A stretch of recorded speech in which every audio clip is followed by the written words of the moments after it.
धीरे धीरे उस दौर में लौटता दिख रहा है जब सड़कों पर खुलेआम बाहुबलियों की बंदूकें गरजती थी। सत्ता के परिवर्तन और नेता के मिजाज परिवर्तन से बाहुबलियों का कद बढ़ता और घटता। की रिहाई, सुनवाई, कार्रवाई नेता और नियत के खिलाफ किसी भी सामान्य व्यक्ति ने गवाही नहीं को बदलने में ऐसी हड़बड़ी की कि एक मृतक को भी जेल से छोड़ने वालों की सूची में शामिल किया। खौफ आज भी बरकरार है या सवर्णों के दिलों में प्यार है? कोई बोलता क्यों नहीं? समय का पहिया देखिए ऐसे घूमता है। जो कल तक बैरी थे आज वे अपने हो गए। जो कहते थे अपना है वो बोल नहीं रहे। बात आनंद मोहन की रिहाई, सुनवाई, कार्रवाई नेता और नियत की है।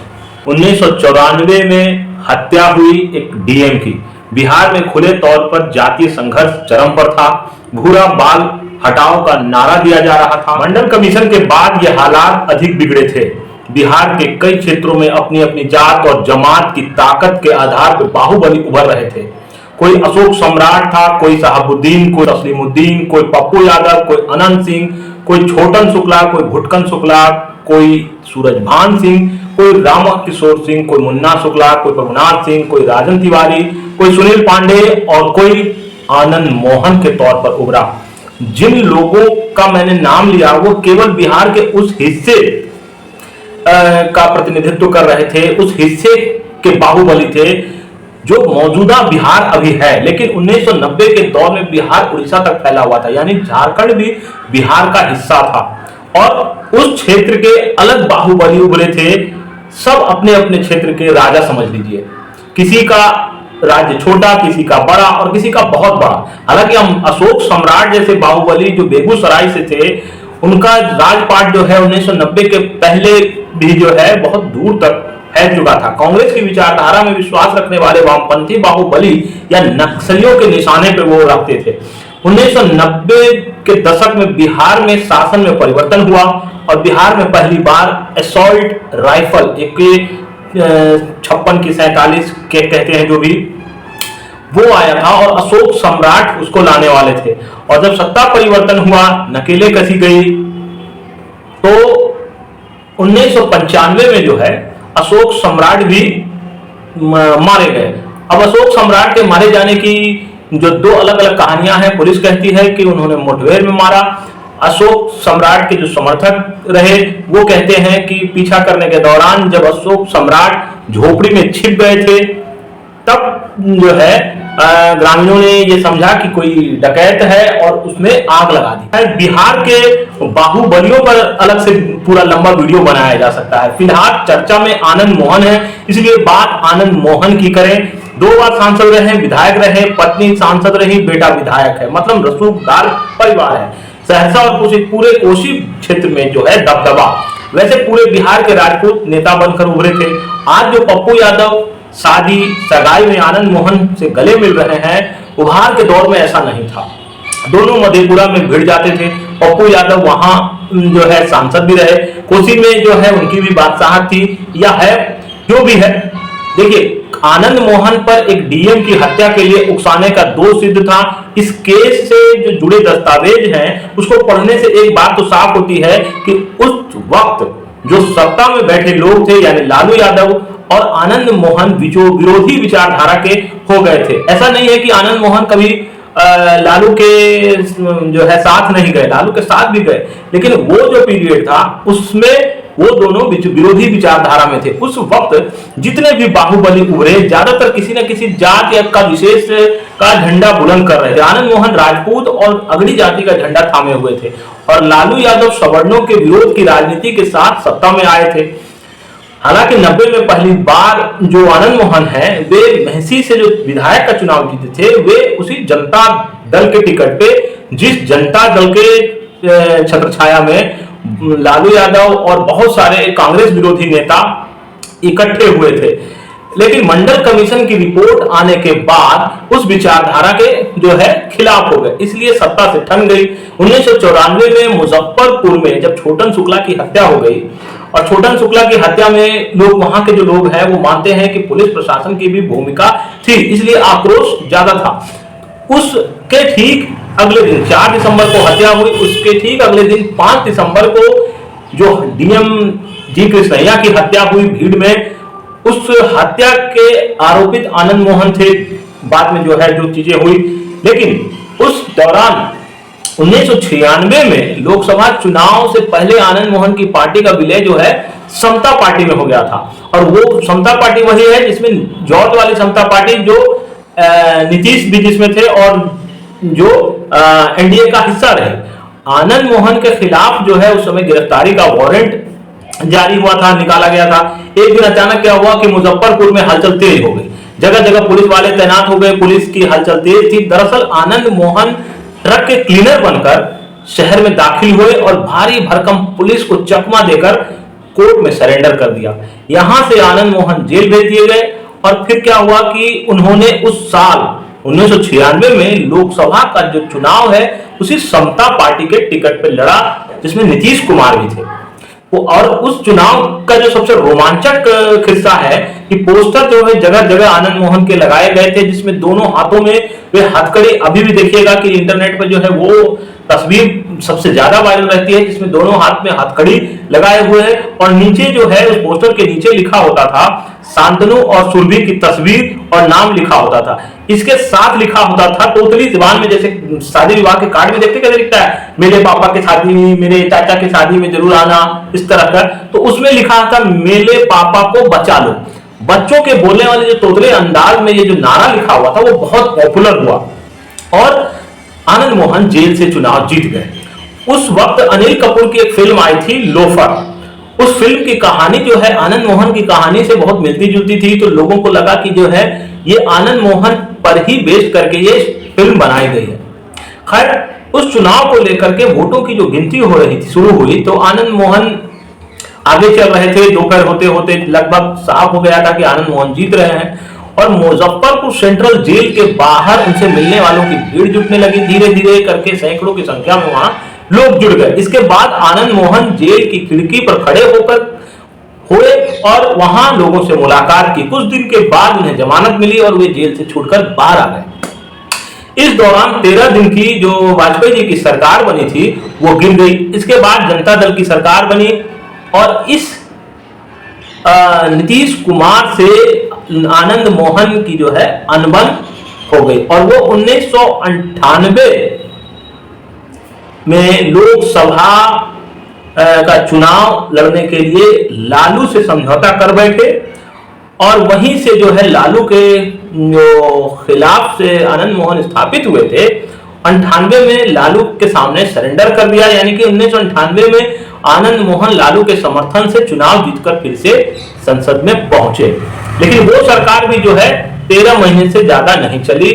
वाजपेयी सरकार जब विश्वास मत हासिल करने वाली थी, मतलब अविश्वास प्रस्ताव का जो सामना करना पड़ा था, तब आनंद मोहन ने क्या किया कि आरजेडी से पाला बदलकर और अटल बिहारी वाजपेयी का साथ दिया। हालांकि सरकार तो नहीं बची, लेकिन उस समय फिर से लालू और आनंद मोहन के बीच खटपट हो गया और 1999 के चुनाव में आनंद मोहन ने फिर से पाला बदला।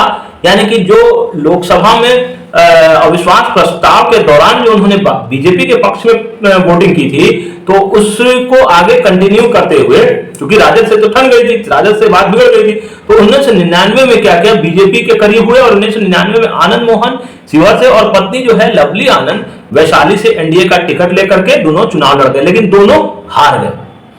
अब है 2000 में भी जो है आनंद मोहन एनडीए के साथ रहे, मिलकर चुनाव लड़ा। इसके बाद वे और उनका परिवार जो है पाला बदलता रहा।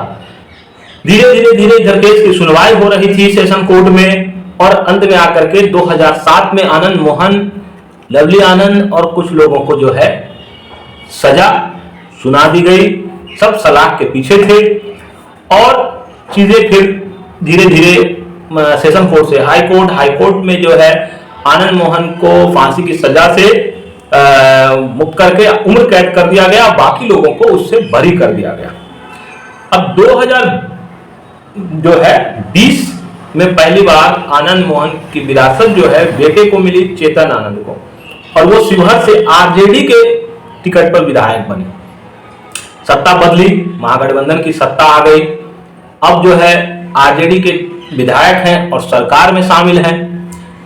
नीतीश कुमार का भी जो है मन बदला, तो कभी जनता दल के साथ, कभी लालू के खिलाफ, कभी साथ, कभी नीतीश के साथ, कभी नीतीश के खिलाफ, कभी भाजपा के साथ, कभी भाजपा के खिलाफ। इन सब के बीच जो बात कॉमन है वो था आनंद मोहन का खौफ, जो 1994 में डीएम जी कृष्णैया की हत्या से पहले और बाद, या कहें कि आज भी बरकरार है।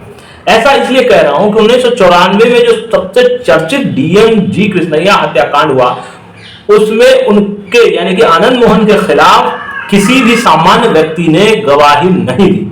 कहने को तो हजारों की भीड़ थी, लेकिन पुलिस किसी भी एक ऐसे गवाह को नहीं खड़ी कर पाई। जहां तक मैंने केस को समझा और कागजों को पढ़ा, तो किसी को नहीं खड़ी कर पाई जो डीएम की हत्या के मामले में आनंद मोहन के खिलाफ गवाही दे। इस केस में सरकार ने 25 गवाह खड़े किए और उसमें से ज्यादातर पुलिस वाले थे, प्रशासनिक अधिकारी थे, फॉरेंसिक टीम वाले थे, डॉक्टर थे, वो ड्राइवर, बॉडीगार्ड, इसी तरह से जो कहीं ना कहीं से प्रशासन, पुलिस, डीएम से जुड़े हुए लोग थे।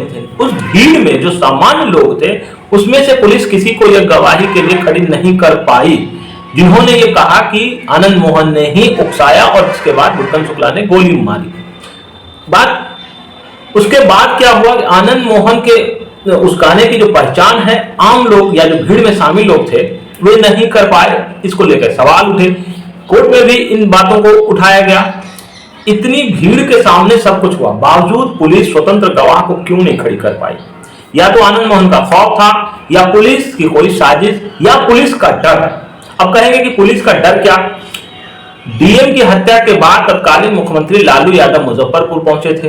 पोस्टमार्टम करने वाले डॉक्टरों ने लालू यादव को बताया कि डीएम को गोली मारी गई है, और पुलिस वालों ने मुख्यमंत्री को बताया कि आनंद मोहन के उकसाने पर भुट्टन शुक्ला ने ऐसा किया है। इस बात को पुलिस प्रशासन मान चुकी थी कि आनंद मोहन ही दोषी है, क्योंकि माफिया डॉन छोटन शुक्ला की हत्या में पुलिस की भूमिका थी, ऐसा उसके समर्थक यानी छोटन शुक्ला के समर्थक और बिहार पीपुल्स पार्टी के जो लोग नेता थे, समर्थक थे, वे मान रहे थे कि छोटन शुक्ला की हत्या में पुलिस की भूमिका है। इसलिए जो छोटन शुक्ला की शव यात्रा निकली थी 5 दिसंबर 1994 को, उसमें जिन पुलिस वालों की तैनाती की गई थी, वो भी कहीं ना कहीं घबराए हुए थे, डरे हुए थे, और उस जुलूस से जो है बराबर दूरी बनाए हुए थे। उनको डर था कि कहीं कुछ उग्रता में ऐसी घटना ना हो जाए जिससे बाद में लेना देना मतलब की जो है स्थिति खराब हो जाए।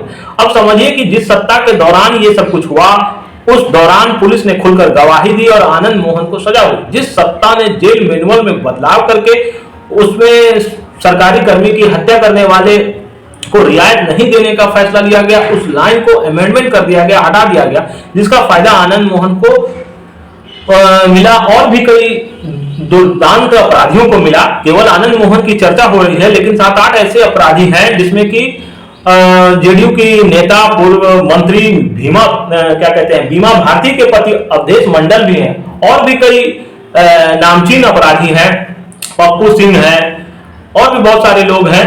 तो वैसे लोगों को बाहर निकलने का रास्ता साफ किया गया। अब समझिए कि इस जो सरकार जो है आचरण का आधार बनाती है, ठीक है।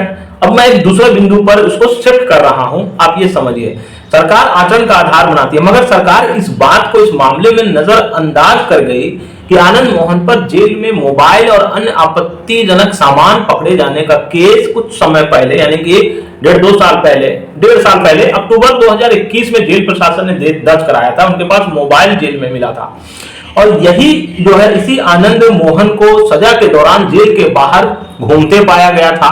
इसी आनंद मोहन को लगातार पैरोल पर छोड़ा गया, और इसी आनंद मोहन को जेल में रहने के दौरान भी कई तरह के जो है आरोप प्रत्यारोप हुए। खैर, अब आनंद मोहन रिहा हो चुके हैं, रिहाई चुपचाप अंधेरे में हुई। पत्नी लवली आनंद कह रही हैं कि उनके पति निर्दोष थे और उन्होंने न्यायालय का सम्मान किया, मतलब न्यायालय ने गलत फैसला किया था। इन सब के बीच आनंद मोहन का समर्थन और विरोध दोनों ओर से हो रहा है, कहीं अगड़े पिछड़े के आधार पर, कहीं राजनीति के आधार पर। लेकिन एक बात यह सच है कि बिहार धीरे धीरे उस दौर में लौटता दिख रहा है जब सड़कों पर खुलेआम बाहुबलियों की बंदूकें गरजती थी, और उन बाहुबलियों की ताकत के साथ बनती और बिगड़ती थी। जब मतलब सत्ता के साथ कभी बनती थी कभी बिगड़ती थी। कोई जात के आधार पे बाहुबली था, कोई क्या कहते हैं धर्म के आधार पे बाहुबली था। जब लालू सत्ता में आए तो मुस्लिम यादव समीकरण के बाहुबलियों का बोलबाला रहा और उनके विरोधी मारे गए, और जब नीतीश कुमार सत्ता में आए तो उनके समर्थक बाहुबली उभरे। मतलब सत्ता के परिवर्तन और नेता के मिजाज परिवर्तन से बाहुबलियों का कल बढ़ता और घटता रहा। धीरे धीरे बिहार इस बाहुबली कल्चर से जो है बाहर आने लगा था। लेकिन अब क्या बिहार फिर उसी राह पर जाएगा या नहीं, ये आने वाला वक्त तय करेगा। क्योंकि यहाँ केवल आनंद मोहन की रिहाई नहीं हुई है, कुछ ऐसे कैदियों की भी रिहाई हुई है जो बड़े अपराधी हैं। जैसे पूर्व मंत्री, जो पहले मैं बता चुका हूं, पूर्व मंत्री जेडीयू की जो नेता रही है बीमा भारती, उनके पति अवधेश मंडल है। मोतिहारी क्षेत्र के चर्चित अपराधी पप्पू सिंह उर्फ राजीव रंजन, गया के कुख्यात देवनंदन नूनिया, बेऊर जेल में बंद जो रहे शिवजी यादव, जैसे कुछ अपराधी हैं, 7-8 अपराधी हैं जो बड़े अपराधी माने जाते हैं, जिनको रिहा करने के बावजूद 2 साल तक उनको थाने में हाजिरी बजानी होगी। ऐसे अपराधियों की भी रिहाई हुई है। सरकार ने नियम को बदलने में ऐसी हड़बड़ी की कि एक मृतक को भी जेल से छोड़ने वालों की सूची में शामिल किया गया है। अब आप समझ सकते हैं कि आखिर बिहार सरकार को इतनी जल्दबाजी किस बात की थी कि आनन फानन में और बिल्कुल से गोपनीय रूप से सारी चीजें की जा रही थी। लेकिन जब नोटिफिकेशन 10 अप्रैल को हुआ तो सतह पे चीजें आ गई, मीडिया में चीजें आ गई, तो उसमें पक्ष और विपक्ष दोनों तरह की बातें होने लग गई।